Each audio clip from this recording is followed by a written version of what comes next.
বলে না বিহার করে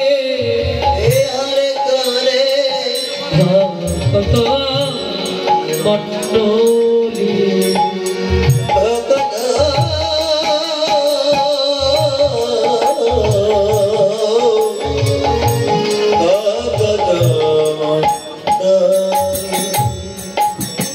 বিনোদ খেলা খেলছে। বিনোদ মানে নবনূতন খেলা। গোরা, ভজনের গোরা, গোবিন্দের গো রাধারানীর নাম বনমালী। বনমালী তারাই বলে লৌকিক জগতে যে বনের রক্ষণাবেক্ষণ করে তারে কিন্তু বনমালী বলা হয়। কিন্তু প্রভুকে বনমালী বলা হয়েছে কেন? আমাদের এই দেহের আগাছা গোগাছা, আমাদের দেহের আগাছা গোগাছা কোনগুলো জানেন? হিংসা, নিন্দা, বিদ্বেষ, এগুলো হচ্ছে আমাদের এই দেহের আগাছা গোগাছা। এগুলো প্রভু একবার পরিষ্কার করলেন কি দিয়ে? হরি নাম দিয়ে পরিষ্কার করে ওই হরি নামের বীজ রোপণ করলেন। তাই তো প্রভুকে বনমালী বলা হয়েছে। পুরীর বিহার করে ভক্ত মণ্ডলী বহিরঙ্গ ভক্ত নিয়ে করলেন নাম সংকীর্তন, আর অন্তরঙ্গ ভক্ত নিয়ে করে প্রভু আমার প্রেম রস আস্বাদন। হ্যাঁ, ভক্তগণ সকলে সুরধনী গঙ্গা পুলিনে দাঁড়ালেন। ভগবানের ধ্বনি শ্রবণ করে আর কেউ কি ঘরে রইতে পারবেন? পারবেন না। হ্যাঁ, ভগবানকে যারাই ভালোবেসেছেন তারা কখনো ঘরে থাকতে পারবেন না। যদি শুনতে পারে যে অমুক স্থানে অমুক জায়গায় কীর্তন হবে, লীলা কীর্তন হবে, ওই সংবাদটি শোনা মাত্র কিন্তু তার প্রাণটা ছটফট করে। কখন সেই দিন আসবে, কখন গিয়ে আমি ভক্তকে জড়িয়ে ধরে প্রেমালিঙ্গন করব, ভক্তের বদনে হরি নাম শ্রবণ করব। শত চেষ্টা করলেও থাকতে পারবেন না। আর আমার প্রভু তো নিজেই ঘরের বাহির, তিনি তো আর ঘরে বসত করেননি। তাহলে তাকে যে ভালোবাসে তার ঘরে বসত হয় কি করে? আমার প্রভুর স্বভাবটাই তাই, নিজে থাকবে না, থাকবে না, কিন্তু তাকে যারা ভালোবাসবে, তাকে যারা আশ্রয় করবে, তাদেরকেও তিনি ঘরে থাকতে দেবেন না। যার প্রমাণ জমিদার পুত্র রঘুনাথ দাস ভগবান ভক্তের সঙ্গ করে এমন স্বভাব হয়ে গেল, পিতা মাতার সহায় সম্পদ বিষয়ের প্রতি লক্ষ্য পর্যন্ত রইল না। একদিন রঘুনাথের মা রঘুনাথের বাবাকে বললে, দেখো গো, আমাদের রঘুনাথ যেভাবে গৌরের সঙ্গে মিশে গেছে, দেখবে ওই গৌরের মতো ও কিন্তু গৃহত্যাগী হয়ে যাবে। তো গৃহত্যাগী হওয়ার আগে ওকে ঘরে রাখার কোনো একটা ব্যবস্থা করো, কোনো একটা উপায় খুঁজে বের করো। বললেন, কি ব্যবস্থা করব, কি করে আমি ওকে ঘরে রাখবো? বললেন, কেন? আমাদের স্থাবর অস্থাবর বিষয় সম্পত্তি যা কিছু আছে, তোমার সমস্ত জমিদারি তুমি ওর নামে লিখে দাও। দেখবে সম্পদের লোভে পড়ে ও গৃহে থেকে যাবে, কখনো সংসারের বোঝা বহন করবে। তাই করব, স্থাবর অস্থাবর বিষয় সম্পত্তি যা কিছু ছিল সমস্ত জমিদারি রঘুনাথের নামে লিখে দিলেন। সন্ধ্যাকালে রঘুনাথ গৌরের সঙ্গ করে ঘরে ফিরলেন। রঘুনাথের মা যত্ন করে রঘুনাথের সেবাদি দিয়ে কাছে বসায় সর্বাঙ্গে হাত বলিয়ে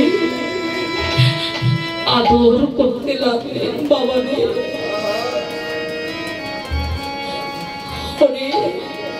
তুই আমাদের একমাত্র পুত্র, তুই ছাড়া আমাদের আর তো ভবিষ্যৎ কেউ নেই বাবা। তুই আমাদের একমাত্র উত্তরাধিকারী, তুই ছাড়া তো আমাদের আর কেউ নেই। তো বাবা রে, তুই যেভাবে গৌরের সঙ্গ করতে যাচ্ছিস, এভাবে সঙ্গ করলে কি হবে বাবা? দুদিন আগে বা পরে সংসারের হালটা তো তোকেই দিতে হবে। তো তুই আজ থেকে আর গৌরের সঙ্গ করতে যাস রে বাবা। তুই আর গৌরের সঙ্গ করিস রে বাবা। তুই সংসারের দায়িত্বটা বুঝিয়ে দে। কথাটি বলতে না বলতে রঘুনাথের বাবা সম্পত্তির দলিল পত্রটা এনে রঘুনাথের হাতে দিলে। রঘুনাথ বললে, বাবা এটা তুমি আমায় কি দিলে? বললেন, কেন রে? আমার স্থাবর অস্থাবর বিষয় সম্পত্তি যা কিছু ছিল আমি সমস্ত কিছু তোর নামে লিখে দিয়েছি। আজ থেকে আমার বিষয় সম্পত্তির মালিক তুই। আজ থেকে তুই এই বিষয় সম্পদ নিয়ে তুই সংসারী হয়ে যা। আর তোকে বাইরে যেতে হবে না, গৌরের সঙ্গ করতে হবে না, সংসারে লেগে যা। কথাটি শ্রবণ করে রঘুনাথের বক্ষ ভেসে যাচ্ছে, নয়ন থেকে অশ্রু বিগলিত হচ্ছে। কাঁদতে কাঁদতে বলছে, বাবা মা, এই বিষয় সম্পদ তোমরা আমার নামে লিখে দিয়েছ। আমি তো তোমাদের কাছে কোনোদিন অর্থ সম্পদ চাইনি। এই বিষয় সম্পদ সব কিছু থেকে যদি আমাকে বঞ্চিত করো, আমার তাতে কোনো দুঃখ নেই, কিন্তু গৌর সঙ্গ থেকে আমাকে বঞ্চিত করো না বাবা। এই বিষয়ে সম্পদ হারিয়ে আমি বাঁচব, কিন্তু গৌর সঙ্গ হারিয়ে আমি কিছু নেই প্রাণে বাঁচতে।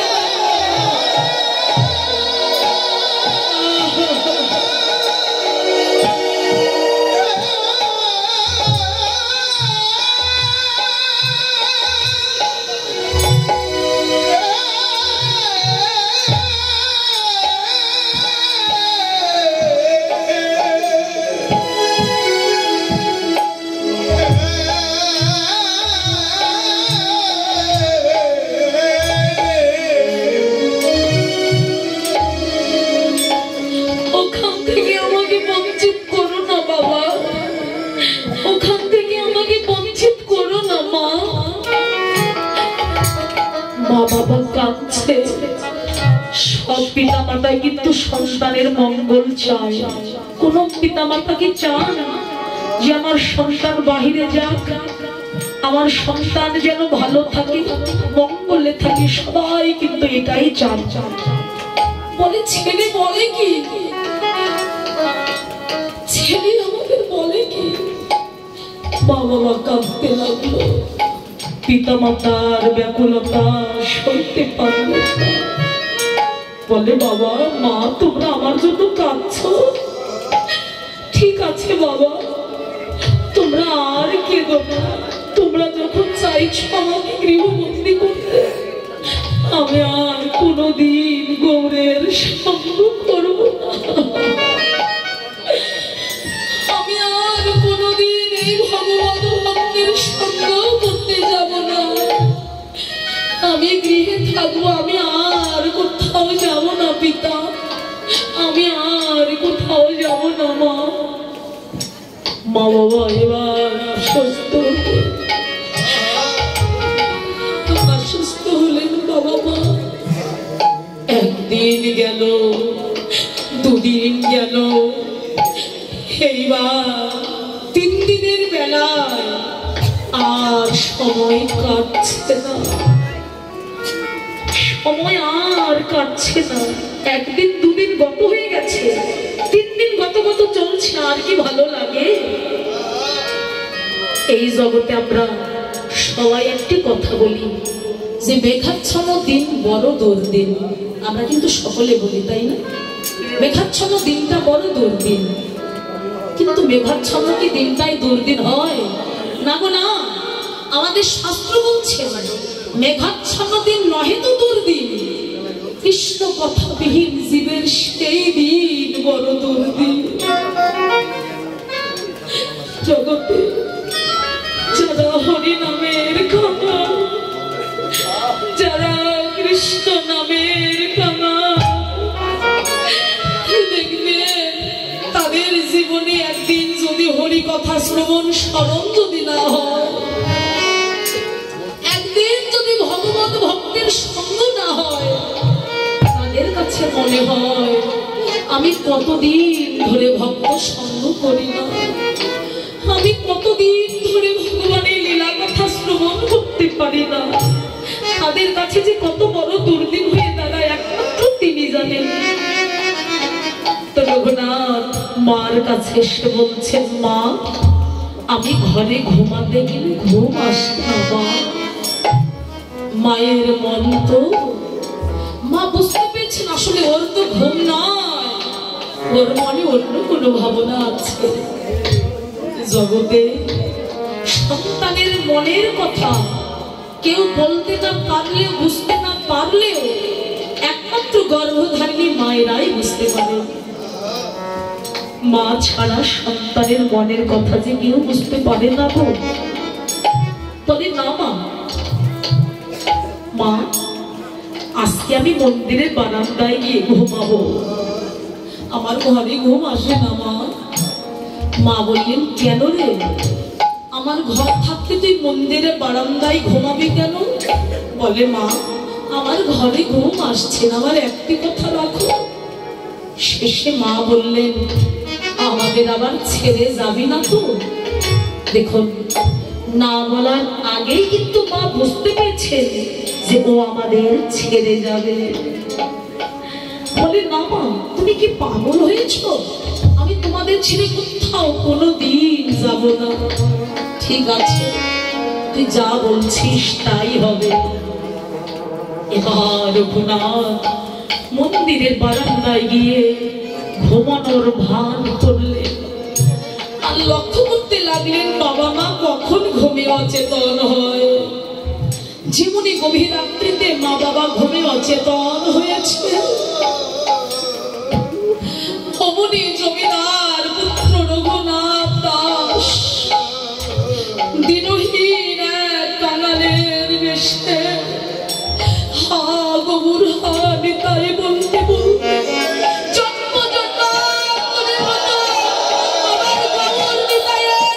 চলে গেলেন।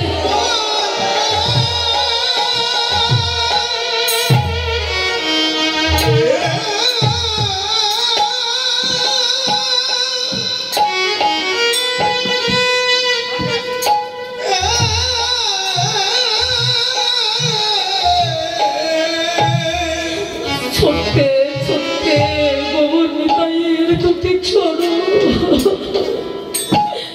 বক্ষ মাঝে জড়িয়ে ধরলে বলেন, ভাই গৌর নিতাই তোমরা আমার চরণ ছাড়া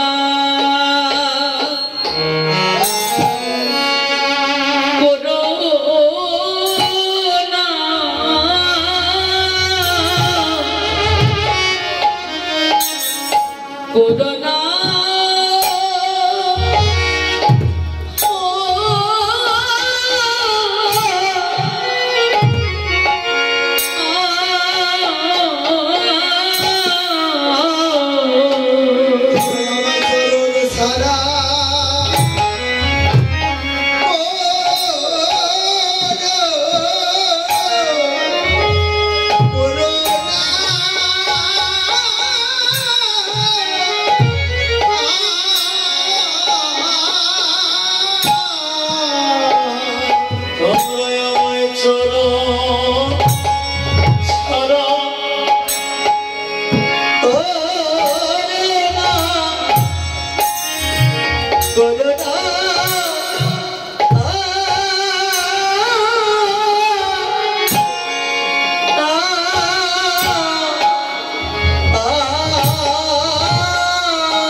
দেখবা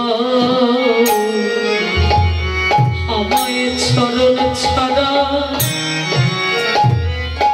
করোনা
গৌর নিতাই তোমরা দুবাই আমাদের কৃপা করো আমার যেন সংসার বন্ধন মুক্ত হয়ে যায়।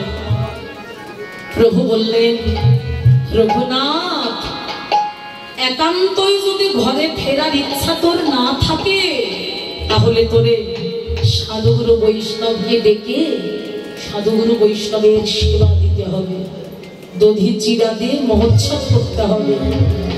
এছাড়া আমাদের তো কোনো সাধ্য নেই। দধি চিরা দিয়ে মহোৎসব করলেন আর চৈতন্য মহাপ্রভু আদেশ করলেন এই সাধুগুরু বৈষ্ণবগণ তোমরা আমার ভাই রঘুনাথকে প্রাণ ভরে কৃপা আশীর্বাদ বলো ওর যেন সংসার বন্ধন মুক্ত হয়ে যান। ভক্তগণ প্রেমালিঙ্গনের মাঝে কৃপা করতে লাগলেন, রঘুনাথ মুক্ত হয়ে গেল। প্রভু বললেন আজ থেকে তুই মুক্ত, আর তোরে যেতে হবে না।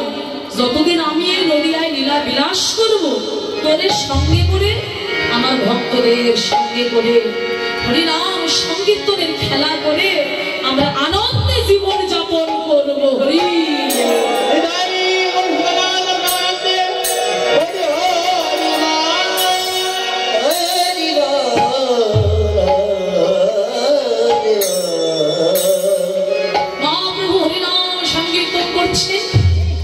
সচিমাতা নিমাই নিমাই বলে ডাকতে লাগলো।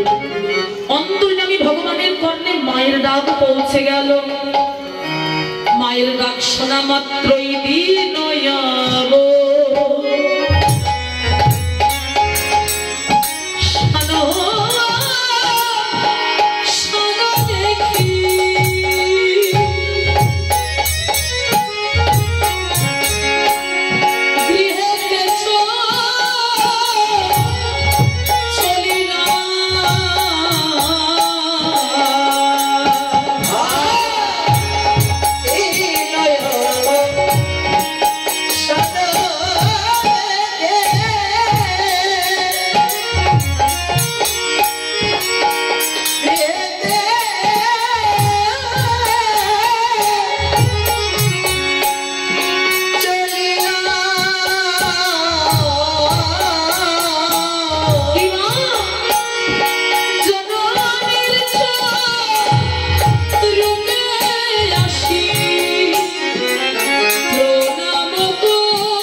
এসে প্রণতি নিবেদন করলেন, প্রণাম জানালেন, নিজে আচরিয়া ধর্মজীবীরে শেখালেন যে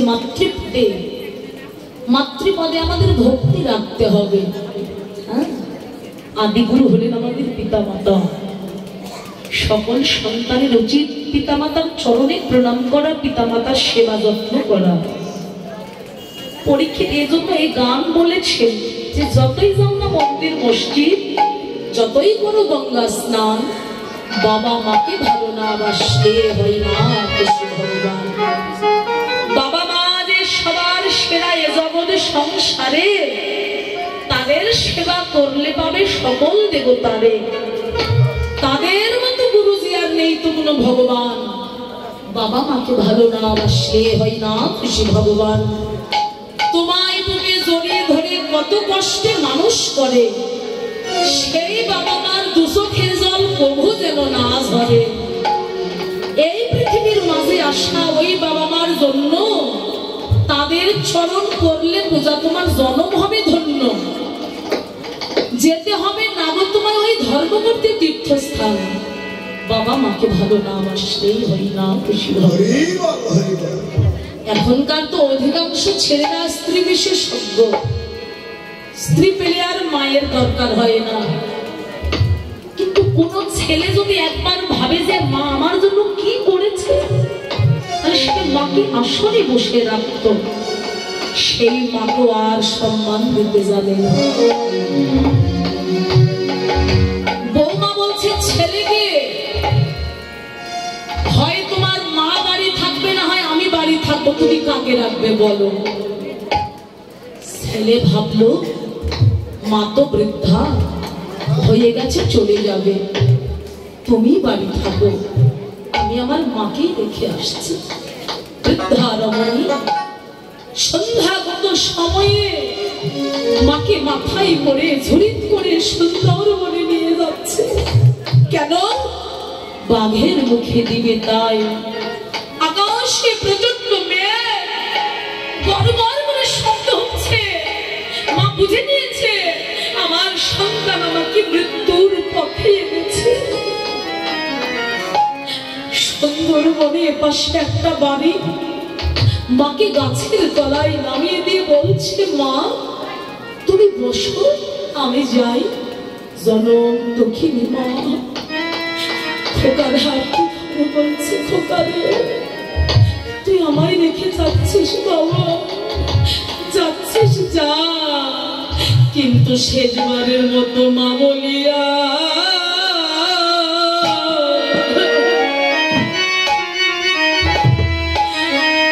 আমায় ডাকবে।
এসে বলছে, মা আমি বুঝতে পারি না মা, আমি তোমার মতো মাকে আমি রেখে যেতে পারবো না।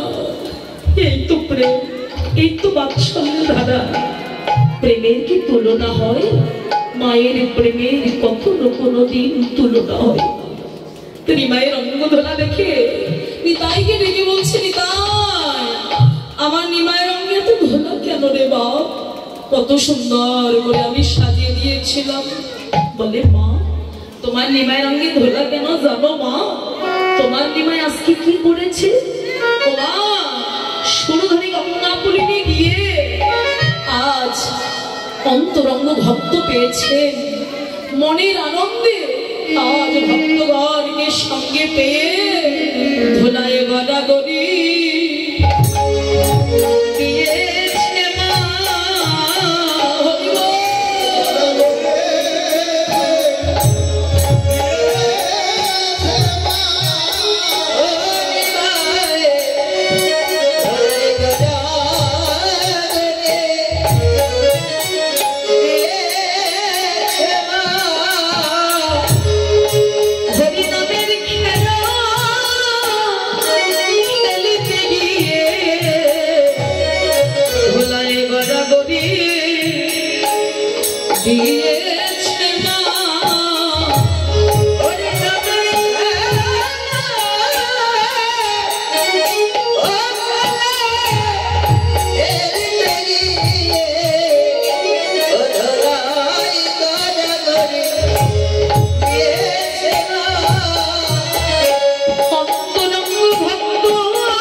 সেখানে ছিলি না?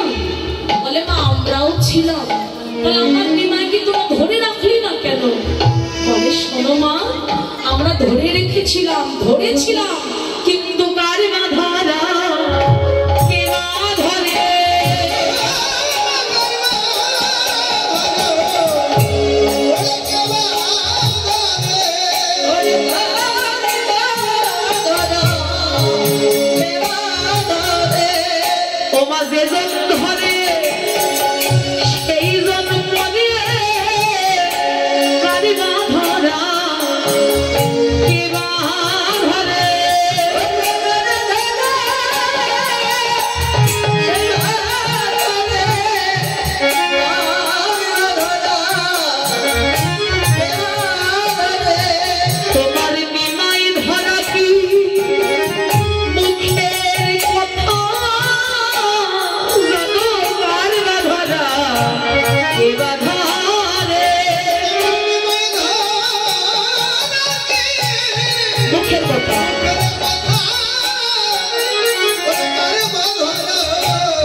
মুখের কথা, আমরা যেজন ধরি সেজন করে যাই। জাগতিক ধন অর্থ দিয়ে কখনো ভগবান নেবে না।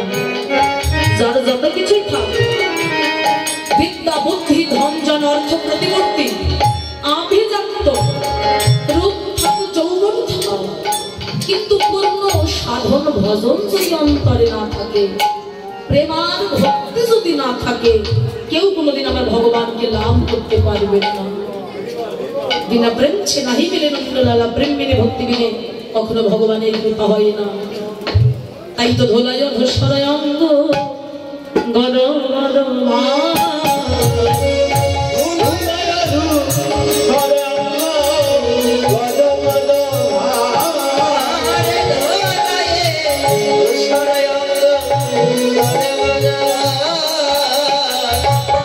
রাধা মোহন পদে করো কহিয়াস,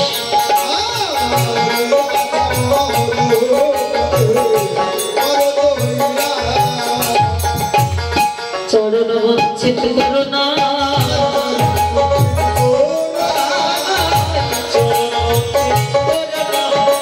তোমাদের চরণের এক ধারে চরণ বঞ্চিত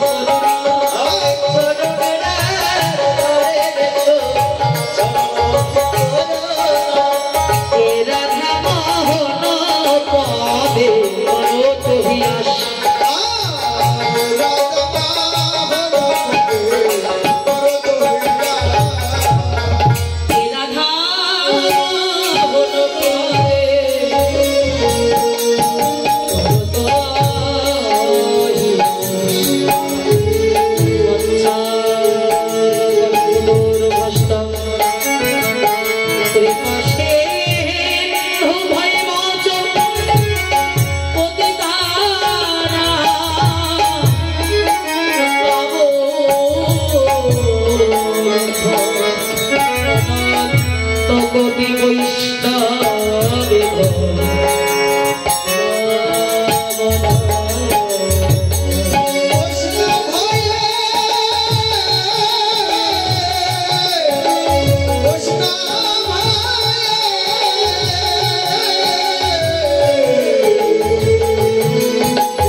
হরে কৃষ্ণ। শুধু ভক্তমণ্ডলী, আমরা এতক্ষণ শ্রবণ করেছি, এবার আমরা শ্রবণ করব মধুময় বৃন্দাবন লীলা। তো বৃন্দাবনে আমরা প্রবেশ করব, আগে গৌর লীলাকে ভক্তের চিত্তে বিশ্রামে রাখবো। মহাপ্রভুর কৃপানে গুরু কৃপা শিরে ধারণ করে আমরা মধুময় বৃন্দাবন লীলা সাধন করব। তো বৃন্দাবনে যাবার কালে রাধা রানী কি, দেখুন উলুধ্বনি করতে হবে, রাধে রাধে। বেশ, পয়েন্ট 100-র মধ্যে 100 নাম্বার পেয়েছে। এই অনেকে উলুধ্বনি দিতে চায় না, কিন্তু উলুধ্বনি যে দিলে কি হয় এটা আমরা অনেকেই জানি না। শাশুড়ি আর বৌমা আছে ঘরে, বাড়িতে সত্যনারায়ণ পূজা। এখন শাশুড়ি বৌমাকে ডেকে বলছে, বৌমা আমি পূজার দ্রব্য গুছিয়ে রেখেছি, ঠাকুর মশাইকে বসতে দিও। ঠিক আছে, আমি স্নানে গেলাম। যেই স্নানে গেছেন যথারীতি ঠাকুর মশাই সে হাজির হয়েছে। বৌমা তোমার শাশুড়ি মা কোথায়? ঠাকুর মশাই আপনি বসুন, মা স্নানে গেছে। বাবু বসলেই তো হবে না, আরো অনেক অনেক বাড়ি যেতে হবে, বুঝতেই তো পারছো। তোমার শাশুড়ি মাকে সব গুছিয়ে চলে দেন। আস্তে, ঠিক আছে, আমি তোমার কাছে যা যা চাই তুমি আমারে দাও, তোমার শাশুড়ি মাতাতে আসতে থাকুক। বললেন ঠাকুর মশাই কি কি লাগবে বলুন। ঠাকুর মশাই চাইছেন তাহলে বৌমা ওই ঘন্টাটা দাও, আর প্রদীপটা দাও, শঙ্খটা দাও। একে একে চাইছেন, বৌমা আস্তে আস্তে দিচ্ছে। তার ঠাকুর মশাই সবকিছু সাজিয়ে নিয়ে ঘন্টা বাজিয়ে আরতি শুরু করলেন। যে আরতি শুরু করলেন বললেন বৌমা এবার উলুধ্বনি দাও। যেই বলেছে উলুধ্বনি দাও অমনি বৌমা ঘরের ভেতরে ঢুকে আলমারির ভেতরে, খাটের তলায়, বিছানার নিচে, বালিশের নিচে ইত্যাদি ইত্যাদি সব জায়গায় দেখছে, কিন্তু উলুধ্বনি কোথাও খুঁজে পাচ্ছে না।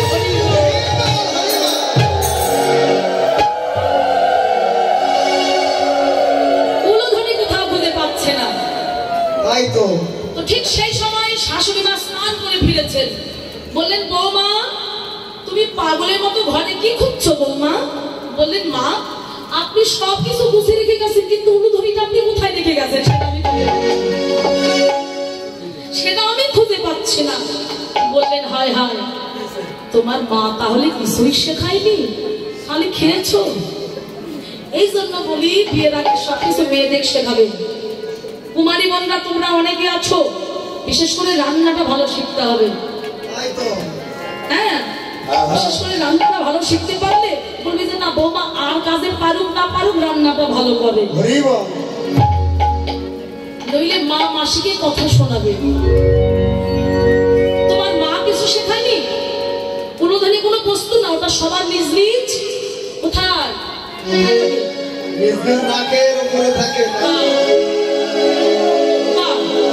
সবার বদনে থাকে, তাই না? বেশ, তাই যখনই জয়ধ্বনি হবে আপনারা উলুধ্বনি করবেন। উ আর লু দুটি অক্ষর, উ আর লু। এতে কারা আছে তাহলে শুনুন। ওতে আছে রাধা রানী,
ভজন কীর্তন গাইব।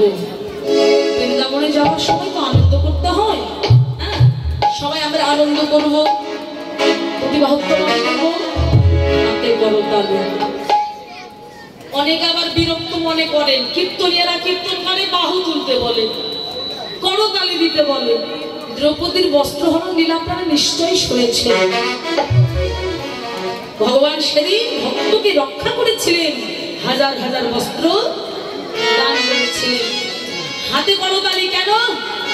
গাছে যদি পাখি বসে থাকে দেখবেন ওই গাছের নিচে গিয়ে যখন আপনি জোরে জোরে করতালি দিবেন গাছের পাখিগুলো উড়িয়ে যাবে, ভয়ে পালিয়ে যাবে। আমাদের এই দেহ মাঝেও তো ৬টি পাখি আছে, কাম ক্রোধ লোভ মোহ মদ মাৎসর্য। আপনি কৃষ্ণ নামে যখন করতালি দিবেন আপনার দেহ থেকে ৬টি পাখি উড়ে গিয়ে কৃষ্ণ প্রেমের উদয় হবে।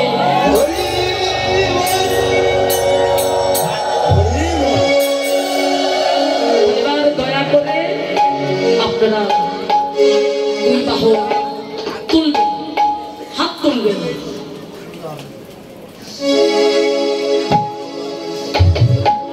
যাদের হাত আছে